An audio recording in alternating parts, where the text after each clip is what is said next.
Hoy nos vamos a sumergir en uno de los eventos que, sin duda, partieron el siglo XX en dos: la Revolución Rusa.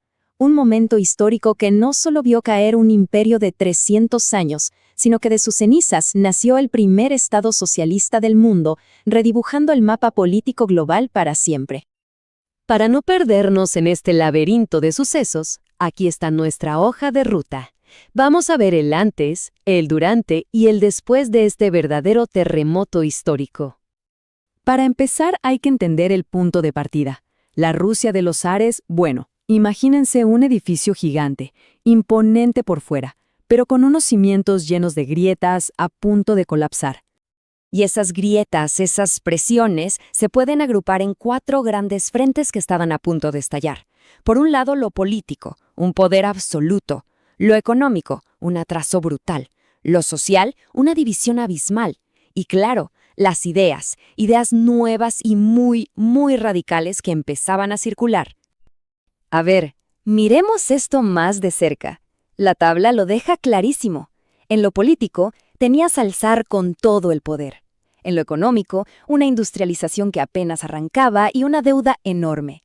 Socialmente, la diferencia era tremenda, con términos como mujiks, los campesinos pobres, y boyardos, los grandes terratenientes. Y para rematar, la humillación internacional con la derrota contra Japón. Una bomba de tiempo, vaya. Claro, con ese panorama algo tenía que explotar. Y explotó. La primera vez fue en 1905, en lo que el mismísimo Lenin después llamaría el Gran Ensayo General. Y fíjense en la secuencia, es de manual. Empieza una guerra contra Japón que sale fatal y expone la debilidad del régimen. La gente protesta pacíficamente y la respuesta, una masacre, el famoso Domingo Sangriento. El escándalo es tan grande que el zar no tiene más remedio que ceder y prometer un parlamento, la Duma.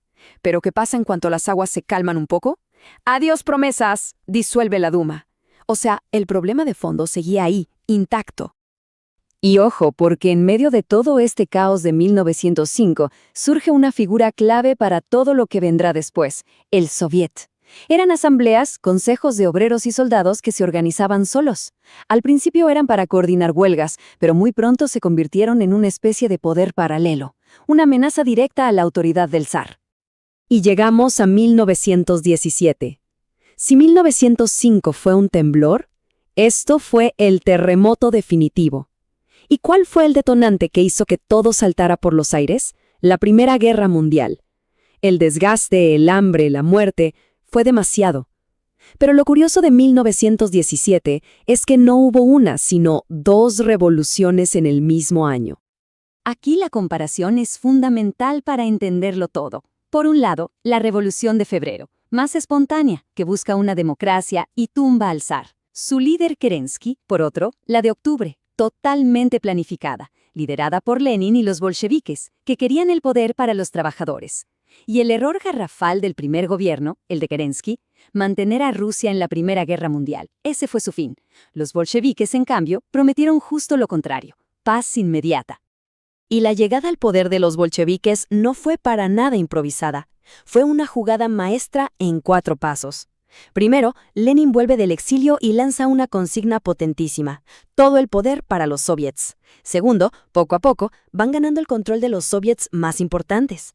Tercero, cuando ven el momento de debilidad del gobierno, ¡zas!, asaltan el Palacio de Invierno. Y cuarto, establecen su propio gobierno con Lenin a la cabeza. Un plan ejecutado a la perfección. Pero claro, una cosa es llegar al poder y otra muy distinta es conservarlo. Apenas tomaron el control, al nuevo gobierno bolchevique le llovieron enemigos por todas partes. La resistencia fue inmediata y fue brutal. Y su respuesta fue actuar a toda velocidad. Sacaron decretos que eran una auténtica bomba para el viejo sistema. El de la tierra: se acabó la propiedad privada, la tierra para los campesinos. El de la paz: salir de la guerra ya. Control obrero para las fábricas, nacionalización de la banca. Fueron directos al corazón de las demandas populares. Y por si acaso, ejecutaron a la familia real para que no hubiera vuelta atrás. Como era de esperar, todo esto desembocó en una guerra civil salvaje. Por un lado, el Ejército Rojo de los bolcheviques, muy bien organizado por Trotsky. Por el otro, el llamado Ejército Blanco, una mezcla de todo lo que estaba en su contra, incluso con ayuda de potencias extranjeras. Pero estaban desunidos, y al final la disciplina y el mando único del Ejército Rojo se impusieron. Y con la victoria en esa guerra, Lenin por fin pudo consolidar su proyecto. Así, en 1922, nace oficialmente la Unión de Repúblicas Socialistas Soviéticas, la URSS, el primer estado declaradamente socialista de la historia. Pero la historia no acaba aquí. La revolución, como se suele decir, a veces devora a sus propios hijos. Cuando Lenin muere en 1924, se abre una nueva batalla, esta vez dentro del propio partido, una lucha por el poder que marcaría el destino de la URSS para siempre. Y la lucha fue básicamente entre dos hombres y dos ideas. Por un lado, León Trotsky. Él creía en la revolución permanente, o sea que la URSS no sobreviviría si no extendía el comunismo. Por el otro, Iósif Stalin, con su idea del socialismo en un solo país. Primero, decía, había que hacer fuerte a la URSS. Como sabemos, la visión que se impuso fue la de Stalin. Y una vez que Stalin tuvo el control, lo consolidó de una manera absolutamente implacable. Empezaron las purgas políticas, la represión masiva, se estableció un régimen totalitario. El costo humano fue gigantesco.